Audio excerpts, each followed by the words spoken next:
যারা বিশ্ব নবীকে শেষ নবী মানে না তারা কি ইমানের আওয়াজ উচ্চ আওয়াজ দিয়ে আমি বলবো কাদিয়ানীরা কাদিয়ানীরা, আপনারা বলবেন কাফের কাফের। সংসদে আইন চাই, নবীর পরে নবী নাই। কাদিয়ানীরা কাদিয়ানীরা দেখবেন কেনায় কয় না, যেটা কইব না মনে করবেন এই যে হ্যাঁ ও কাদিয়ানীরা কাদিয়ানীরা কাদিয়ানীরা কাদিয়ানীরা। নবীর পরে নবী নাই, নবীর পরে নবী নাই, সংসদে আইন চাই। কাদিয়ানীরা কাদিয়ানীরা নারায়ে তাকবীর। মাশাআল্লাহ মাশাআল্লাহ, চমৎকার পরিবেশ, ঠিক না? যারা বলেন এই কবুলের মালিক কে? আবার বলেন কে?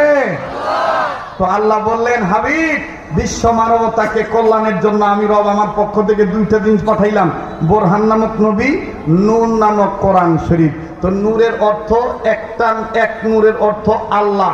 আল্লাহ যেখানে নূরের অর্থ হবে আল্লাহ, ওখানে হেদায়েতের মালিক কে? যেখানে নূরের অর্থ হবে নবী, ওখানে হেদায়েত পাওয়ার মাধ্যম কে? নবী। যেখানে নূরের অর্থ হবে কোরআন, ওখানে হেদায়েত পাওয়ার মাধ্যম হলো বিশ্ব মানবতার জন্য কমপ্লিট কোড অফ লাইফ, মোকাম্মাল নিজামে হায়াত, পরিপূর্ণ জীবন ব্যবস্থা আল কোরআন।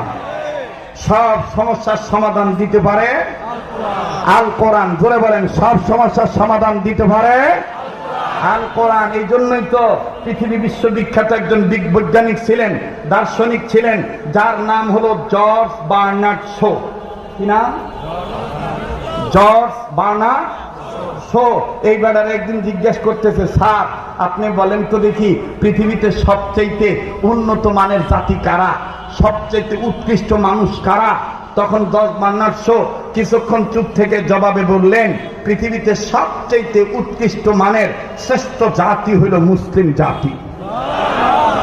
এরপরে আবার পুনরায় জিজ্ঞেস করলেন, স্যার তাহলে নিকৃষ্ট জাতি কারা? জর্জ বার্নার্ড শো কিছুক্ষণ চুপ থেকে জবাব দিলেন, নিকৃষ্ট জাতীয় মুসলমান। তো উপস্থিত লোকেরা বললেন, কেমন কথা বললেন? উৎকৃষ্ট বললেন মুসলমান, নিকৃষ্ট বললেন মুসলমান। জর্জ বার্নার্ড শো তখন বললেন, শোনো শোনো, এই মুসলমানদেরকে আল্লাহ যে দুটি জিনিস দিয়েছেন, একটা হলো বোরহান নামক নবী, দ্বিতীয়টা হলো কোরআন নামক কিতাব। এই দুই জিনিস মুসলমান যতক্ষণ ধরে থাকবে ততক্ষণ শ্রেষ্ঠ